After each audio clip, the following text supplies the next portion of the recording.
بسم اللہ الرحمن الرحیم انما یوفی الصابرون اجرهم بغیر حساب۔ اللہ تبارک و تعالی صبر کرنے والوں کو بہترین اجر عطا فرماتے ہیں، بغیر حساب کے جو ہے ان کو اجر عطا فرماتے ہیں، یعنی بے شمار ان کے لیے ثواب ہوتا ہے۔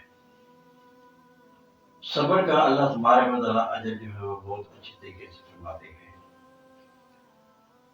حضرت موسیٰ علیہ السلام نے صبر کیا جس وقت ان کے پیچھے دشمن پڑا ہوا تھا، ان کو قتل کرنے کے لیے آ رہے تھے، تو انہوں نے آ کر مدین کے قریب آ کر ایک درخت کے نیچے انہوں نے اپنا ٹھہر گئے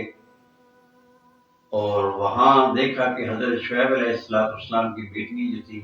وہ بکری کو پانی پلانے کے لیے آ رہی تھی، وہاں کھڑی تھی۔ تو انہوں نے جب دیکھا کہ ان کو کوئی پانی پلانے والا نہیں ہے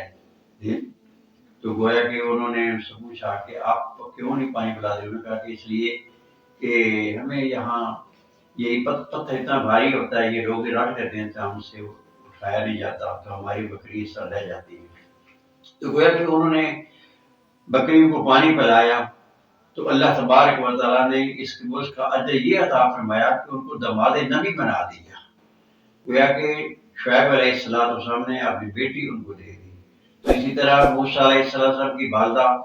جس وقت انہوں نے دیکھا، ان کا صبر دیکھو کہ جس وقت پریشان ہو گئی کہ اب میرا بیٹا ہے تو انہوں نے ان کو سمندر میں ڈال دیا۔ جب سمندر میں ڈالا تو اللہ تبارک تعالیٰ نے فرمایا کہ اب تم نے اپنے بیٹے کو ہمارے حوالے کر دیا ہے تو صبر کر۔ وَأَوْحَيْنَا إِلَىٰ أُمِّ مُوسَىٰ أَنْ أَرْضِعِيهِ فَإِذَا خِفْتِ عَلَيْهِ فَأَلْقِيهِ فِي الْيَمِّ وَلَا تَخَافِي وَلَا تَحْزَنِي إِنَّا رَادُوهُ إِلَيْكِ وَجَاعِلُوهُ مِنَ الْمُرْسَلِينَ۔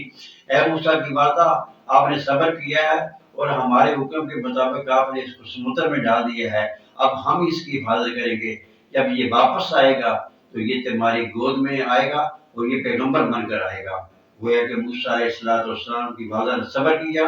اللہ نے موسیٰ علیہ السلام کو واپس اڑا کر پیغمبر بنا کر ان کی گود میں بھیج دیا۔ اسی طرح حضرت اسماعیل علیہ السلام کی والدہ ماجدہ نے جس وقت حضرت ہاجرہ نے ان کو چھوڑ کر پانی کی تلاش میں صفا مروہ پر دوڑ رہی ہیں اور دیکھتی ہیں کہ کہیں سے پانی مل جائے تو فوراً دیکھا کہ حضرت اسماعیل علیہ السلام نے اپنی ایڑیاں پانی پہ پتھر پر رگڑی تو اللہ تبارک و تعالیٰ سے وہاں سے چشمہ پیدا کر دیا۔ لیکن حضرت ہاجرہ کا صبر اللہ تبارک و تعالیٰ کو اجر اس طرح عطا فرمایا اور ان کی ادائیں جو تھیں جو صفا مروہ پر دوڑ رہی تھی، جس میں دوڑتی تھی تو اللہ تبارک و تعالیٰ نے ان کے پاؤں کو حاجیوں کے لیے عبادت بنا دیا کہ حاجی لوگ صفا مروہ پر اسی طرح دوڑیں گے۔ اسی طرح حضرت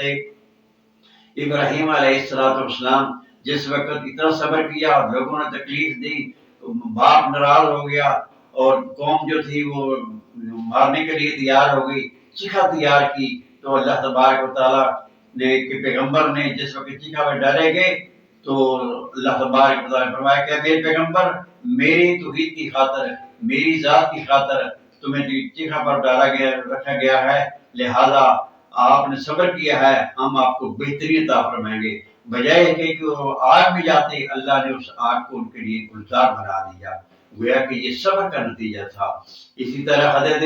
ایوب علیہ السلام نے تکلیف اور مصیبت کے وقت صبر کیا تو اللہ تبارک و تعالیٰ نے پیغمبر علیہ السلام کے لیے ان کے صبر کا نمونہ بنا دیا۔ یوسف علیہ السلام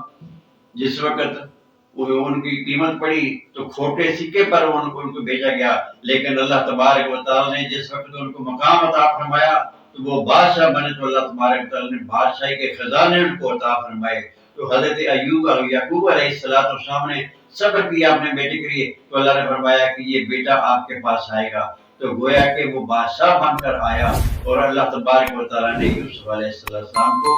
بلا دیا۔ تو اس طرح اللہ تبارک و تعالیٰ صبر کرنے والوں کو بہترین اجر عطا فرماتے ہیں۔